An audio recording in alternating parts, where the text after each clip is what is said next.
मैथिली समस्त स्नेही अनुरागी श्रोतागण राजीवक नमस्कार। श्रोतागण साहित्यिक यात्रा का नव करी लऽ कऽ आइ पुनः हम अपना यूट्यूब चैनल मैथिली स्नेही के माध्यम से अहाँ सबके समक्ष उपस्थित भेलहुँ हाँ। आजुक जे कथा यात्रा है, कथा यात्रा के सूत्रधार छथि अपना मैथिली साहित्य के प्रतिष्ठित कालजयी रचनाकार प्रोफेसर हरिमोहन बाबू। प्रोफेसर हरिमोहन बाबू कोनो परिचय के मोहताज नहीं छथि। हिनकर जे भी रचना छनि सब रचना कालजयी रचना छनि, तेँ हिनका कालजयी रचनाकार कहल जाइ छनि। तऽ एकटा बात आर कहऽ चाहै छी रचना से पहले, जँ केओ गोटा नव छी हमरा चैनल पर पहले बेर देख रहल छी और सुनि रहल छी तऽ चैनल सब्सक्राइब कऽ ली से आकांक्षा। जँ फेसबुक पर देखै छी तऽ पेज के फॉलो करियो सेहो आकांक्षा हम रखै छी। तऽ बेस लेल जाउ आजुक ई रचना के शीर्षक छै चुल्हाइ झा के फजीहत। मसोमात के एके गो बेटी छलनि जे कि बड़ दुलरुआ बेटी छलखिन। हुनकर नाम छलनि बबुआनी जी। बबुआनी जी ओ एकमात्र हुनकर मांगल चांगल बेटी रहथिन। तेहन दुलरुआ बेटी जे 12 वर्ष धरि खवासक कान्हे पर रहथिन चलथिन। दूध में छाली कम बुझि पड़नि तऽ भरलो बट्टा उल्टा देथिन। 14 वर्ष पार करैत करैत बबुआनी जी तेहन विशाल भऽ गेली जे शरीरक भार सम्हारब कठिन भऽ गेलनि। तखन मसोमात के एकटा जमायके प्रयोजन बुझि पड़लनि।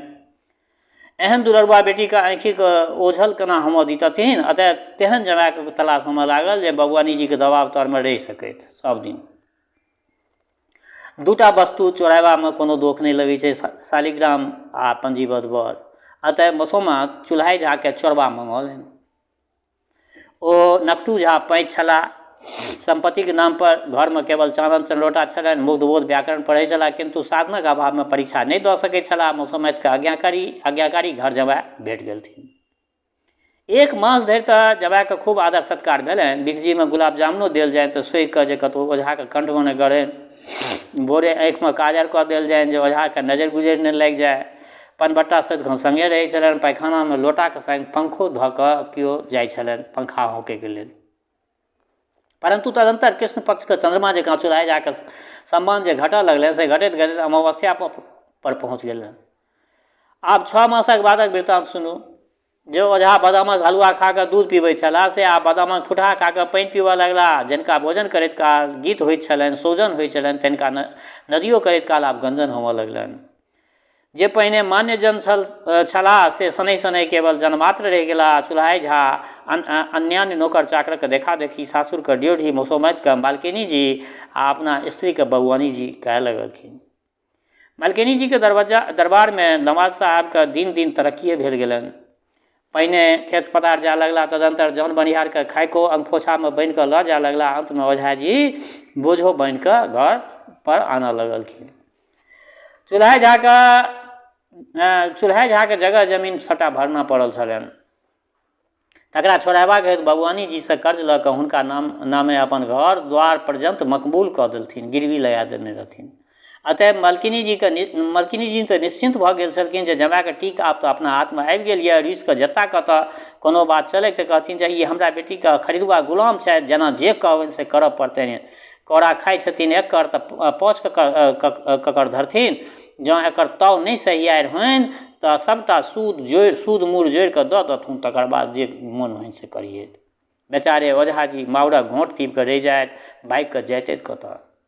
सकपंज भेल छलाह। किछु दिनक बाद दरमाहा नहीं भेटलाक कारणे मसोमात के भनसिया जवाब दऽ देलकनि, आब भानस के करू। मसोमात के मेद रोग छल रहनि आ बबुआनी जी के आगि लग कोना बैसबथिन। अगत्या 2 साँझ धरि तऽ असिद्धे चलल, किंतु एना कतेक दिन चलतै। तेसर साँझ खवासनी आँत पजारि कऽ अपने अदहन तैयार केलक। ओझा जी के कहलकनि जे मेहमान, मालकिनी जी के तबियत खराब हनि आ बबुआनी जी चौका लग जा नहीं सकै छथि। तनि ऐसे चाउर मेरा के कनि पसा दियौ न। ओझा जी भानस केलनि आ थार परेश बबुआनी जी के खास कमरा में दऽ देलथिन। तहिया से चुल्हाइ झा के चुल्हाइ नाम सार्थक भऽ गेलनि। एक दिन खवासनी बबुआनी जी के मालिश करैत रहथिन। जमाय बेचारे दबल कंठ से कहलथिन जे ये सुबुधमणि, दालि में हरैद पड़ितै, कने पीस दितियै न। सारा खेलायल दाय ओझा के की बुझतनि। सुनियो कऽ अंठा देलकनि। किंतु मसोमात के कान में जमाय के शब्द पड़ि गेलै। ओ जलखै पर बैसल रहे, तमसा के बजली ह एको खन खवासनी के पलकैत देथिन से नहीं। बबुई के कनेक मालिशो करितै से छुट्टी नहीं दै छथिन। कनेक अपने से 2 गिरह हरैद रगड़ि कऽ दालि में दऽ देथिन तऽ की हाथक मेदी झड़ि जेतनि की। ई सुनि कऽ ओझाजी पुनः सुबुधमुनिके स्वर करबाक ओझाजीके साहस नहि पड़लनि। चुपचाप अपन हाथसँ मसाला अपने हाथसँ मसाला पीस लेलथिन। भगवानी जीके आमिल मिरचाइ बिना घोटले नहि जाइ छलनि, अतः ओझाजी चटनियो पीसऽ लगला।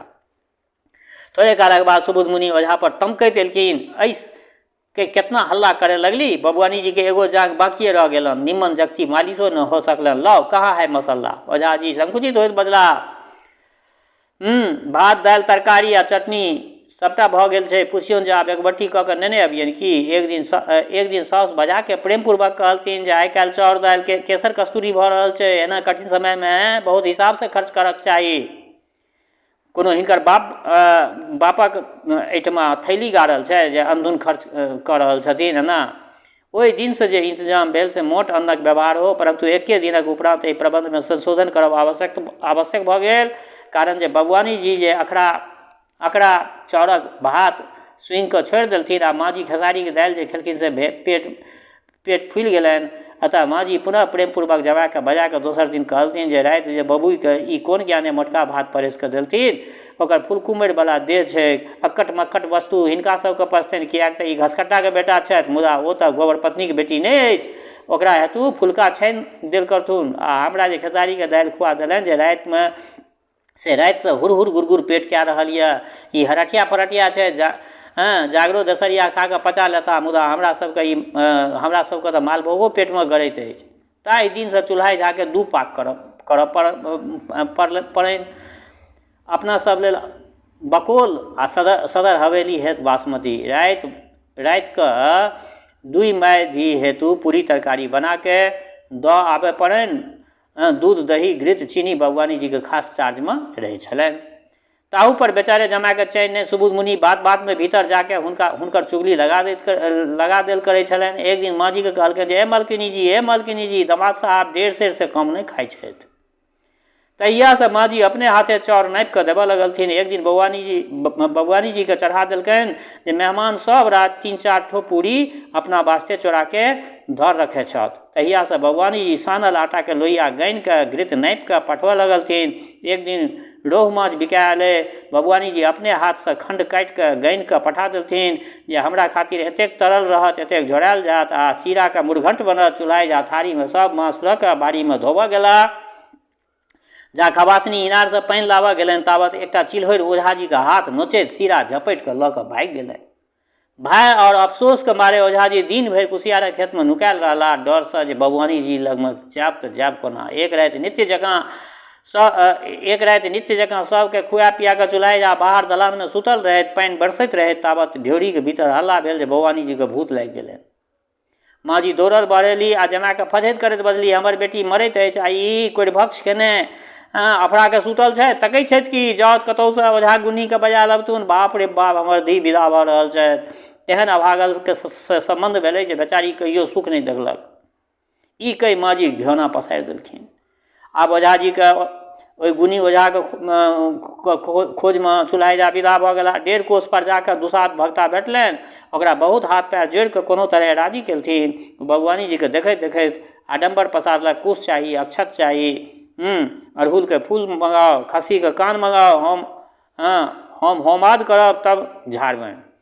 आब सब वस्तु जुटबैत ओझाजी के प्रलय भऽ गेलनि। कुश खोजैत खोजैत कतेक ठाम काँट गड़लनि। खस्सी के कान के बदला में अपन कान कटा लगलनि। ताबत भक्ता कहलकनि जे भगवानी जी के ऊपर सास चढ़ल हथिन भगवानी जी के ऊपर। ई सुनैत देरी माँ जी जमा के मुइलो माय के सातो पुरखा के उद्धार करऽ लगलथिन। आ भगवानी जी बकऽ लगली, हमरा पूत के नोन चटा देलक, भेड़ा बना के रखने छे, घर नहीं आबऽ दै छे, हम संहार कऽ देबो गे बुढ़िया खोड़ि कऽ जाबो, इत्यादि भूत बकऽ लगले।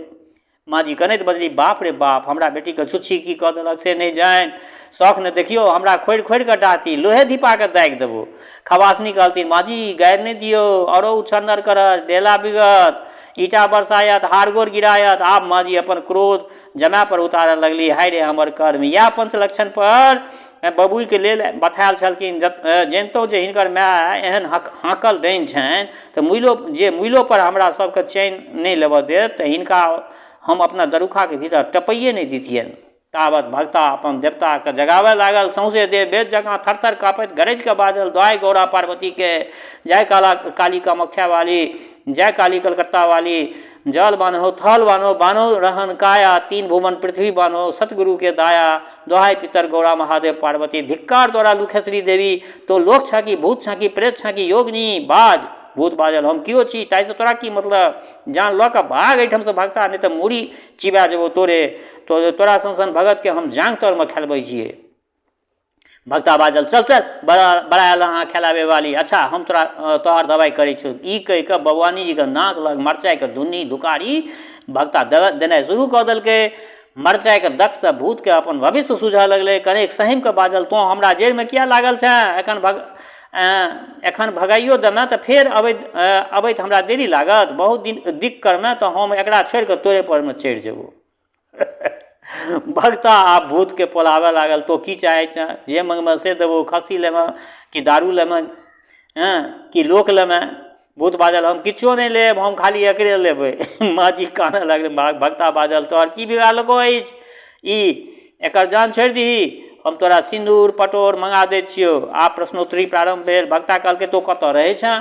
भूत कहलकै हम दक्षिण बरिया इमली के गाछ पर में रहै छी, तेतर के गाछ रोपने छै बुढ़िया, वही पर में रहै छी।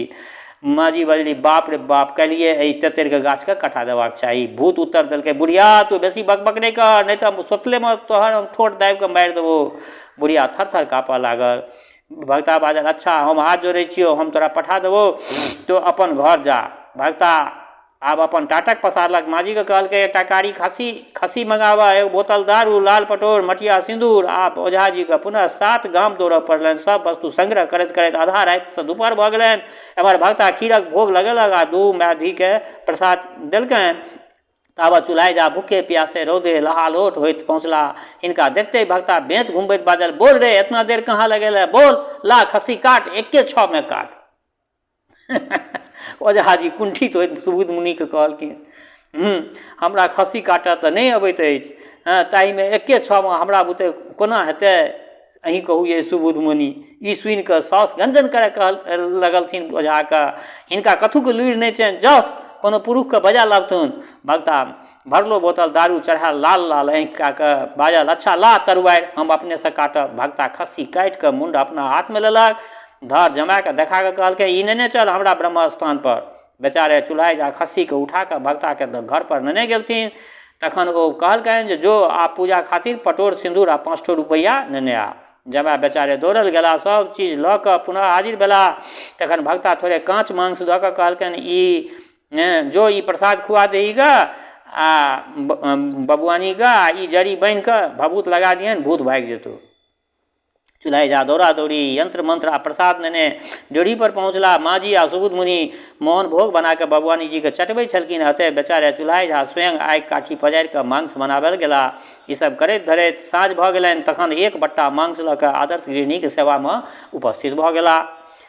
और सब लोग सब प्रसाद पौलक, परंतु चुल्हाई झा के पूछन, ओहि बेचारे के तऽ हरिवासल भऽ गेलै। एक बट्टा मांसक झोर पीबैत देरी भगवानी जी के खौत फूकि देलकनि। आब ओझा जी के पंखा होकैत होकैत विपैत। माँ जी ओ सुबुध मुनि तऽ सुतऽ चल गेली।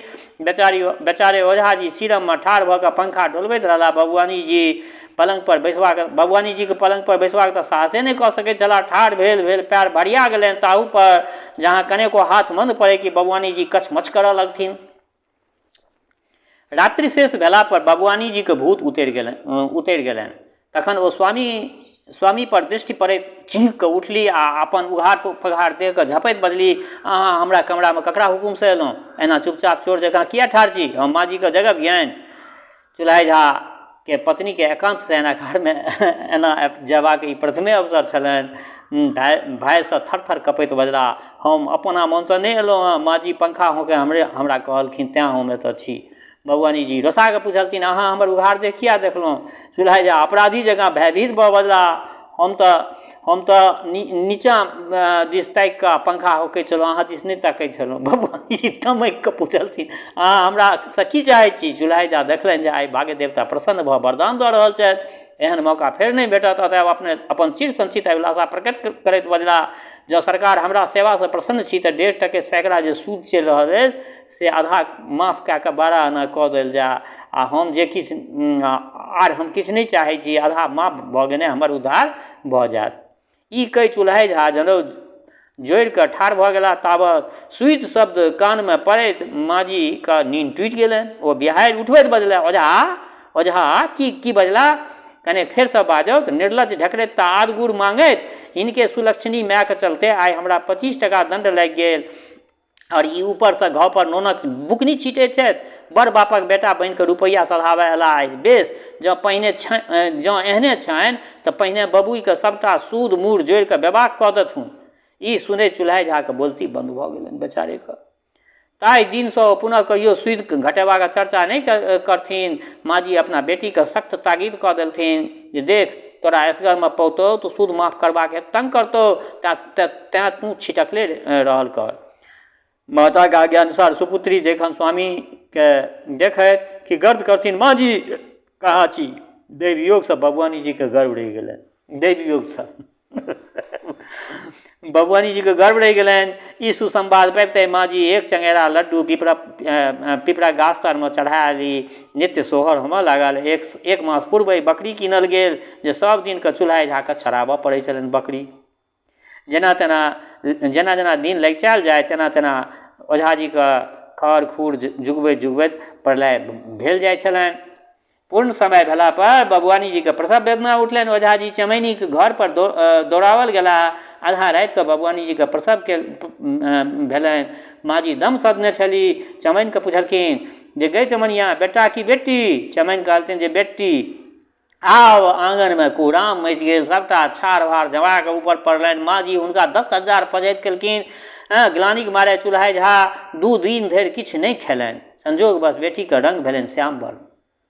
आब माँजी और माथ कपार पीटय लगली, हमर बेटी तऽ गोर अछि, तखन हिनके दोषसँ संतानकारी भेल अछि। आब एकर विवाह कोना हेतै? ई हमरा वंशके चौपट कऽ देलनि। आब चुल्हाइ झाके मुँह देखेबाक साहस नहि होनि। बबुआनी जीके दूध नहि उतरलनि, अतः बच्चाके बकरीके दूधके पिहुआ भिजा कऽ छटावल जाय सेहो भार चुल्हाइए झा पर पड़नि। कखन काल आरो जे शिशुके परिचर्चा होइ छै, परिचर्या सब होइ छै, चुल्हाइ झाके सेहो सब करऽ पड़ै छलनि। एक राति बबुआनी जी नेनाके संग पलंग पर सुतल रहैत। सुनियौ, करवट जे फेरलखिन से नेना पिचा गेलै। ततेक विशाल शरीरके रहथिन बबुआनी जी। करवट फेरलखिन, ओहिमे नेना पिचा गेलै।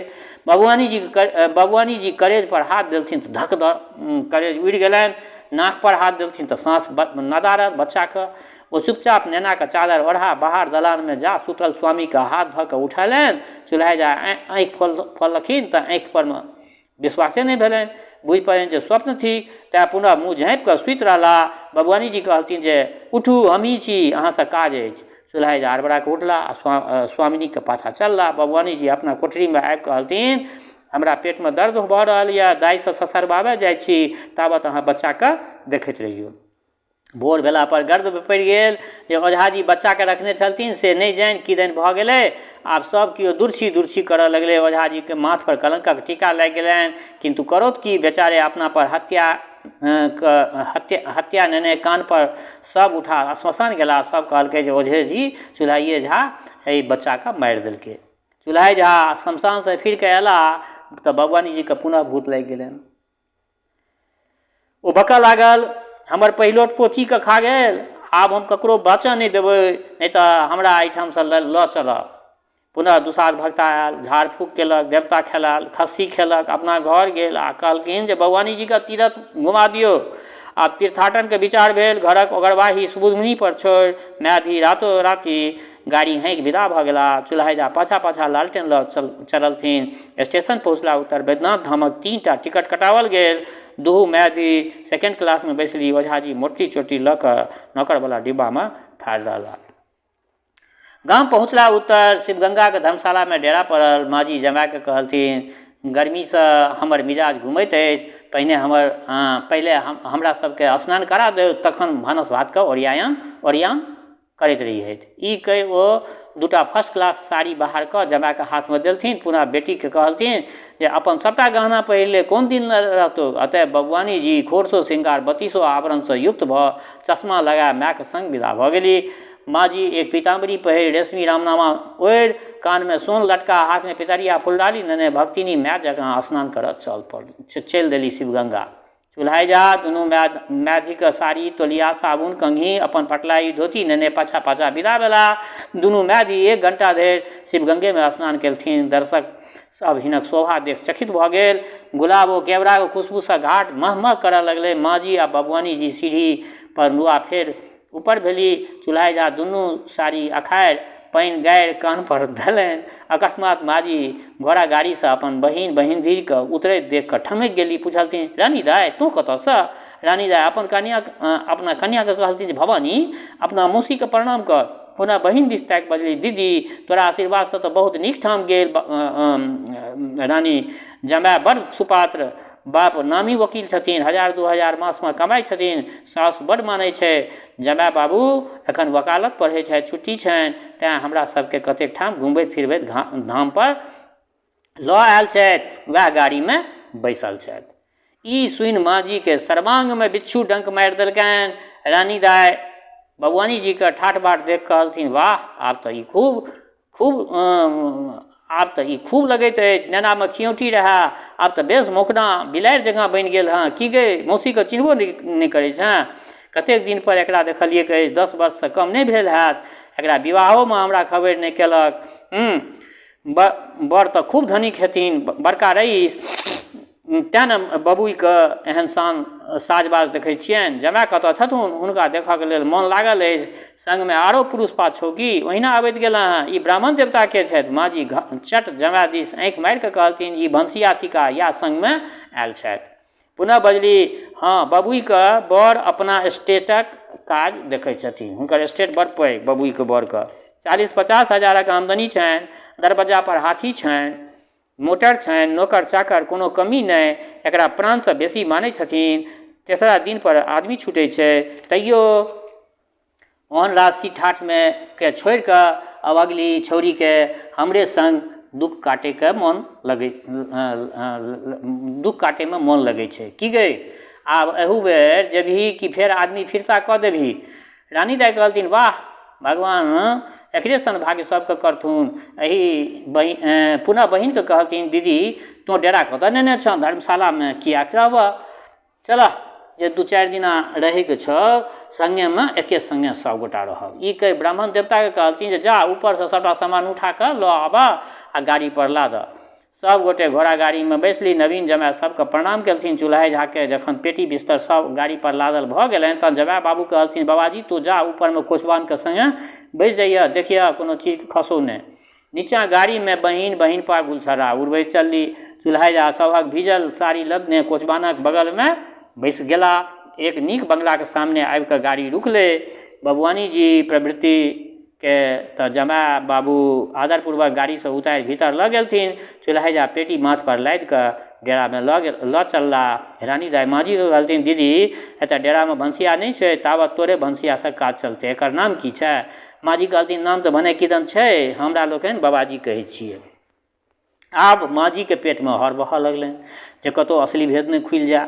मौका पबै चूल्हा जाके एकांतमे लऽ जाकऽ कहलथिन, देखिए एहिठाम हमरा लोकनिके नाक नहि कटबियैत। हम आ बबुई 2-4 दिन बाबाजिए कहि कऽ सोर पारबनि तऽ हर्ज की? रोष नहि मानिहैत, ई तऽ अपने सज्ञान छथि, हम की बुझेबनि हिनका। आब ओझाजीके सब केओ बाबाजी बुझि पढ़ाबऽ लगलनि। भवानी दाइ सेकेंड बुक धरि पढ़ने छली, अतएव हुनका अंग्रेजियोके दाबी छलनि। ओ चूल्हा जाकऽ बात-बातमे फुल्ली स्टूपिड कहि कऽ डाँटऽ लगलथिन। संध्या काल कहलथिन जे बाबाजी चॉप बनबऽ अबै छौ? चूल्हा जा बकर मुँह ताकऽ लगलथिन। भवानी दाइ भवाके हँसि पड़ली, कहलथिन जे इडियट जकाँ तकै की छ? माथ पर में एक बोझ टीक रखने छ, ताहिसँ कि ब्रेन वर्क बहुत करै छ? दीदी कोन जंगल से एहन डोल्ट के उठा कऽ लऽ अनला? एकरा कतेक पेड़ दै छी?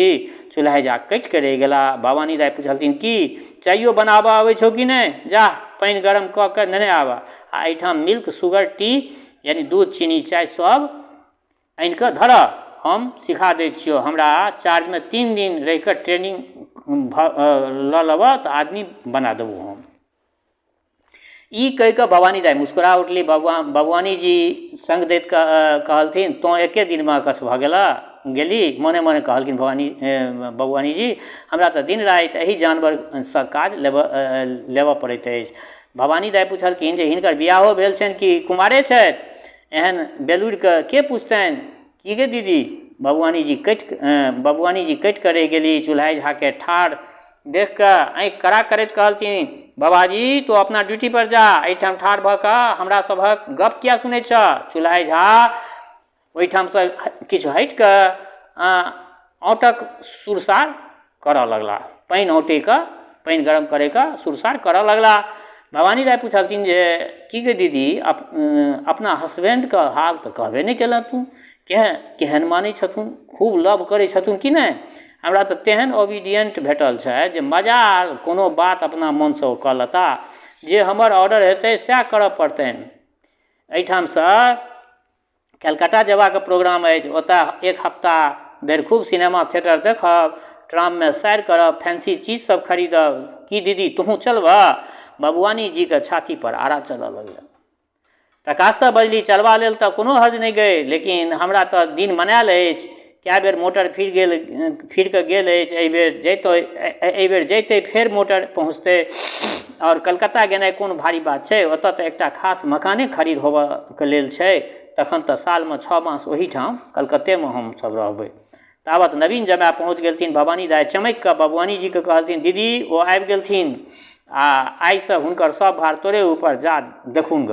पुनः चूल्हा झा दिस देख कऽ बजली माय गॉड, हे भगवान, एखन धरि आँचो नहि पजारल भेलै बाबाजीसँ। हो बाबाजी तू धिम्मर छऽ, हुनका लेल चाय आ फुलका बनतनि एखन।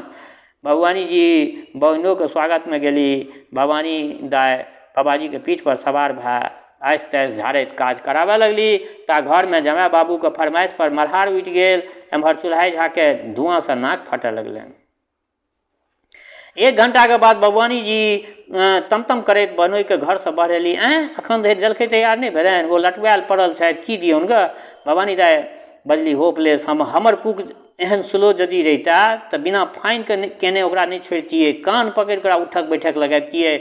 बेटीके शब्द सुनि माँजी आ रानी दाइ बहरेली। माँजी गाल पर हाथ धरैत बजली एखन धरि जमाय बाबूके चाय नहि भेटलनि? कहू तऽ भला एहि बाबाजीके किछो नहि ओरियाइ छै।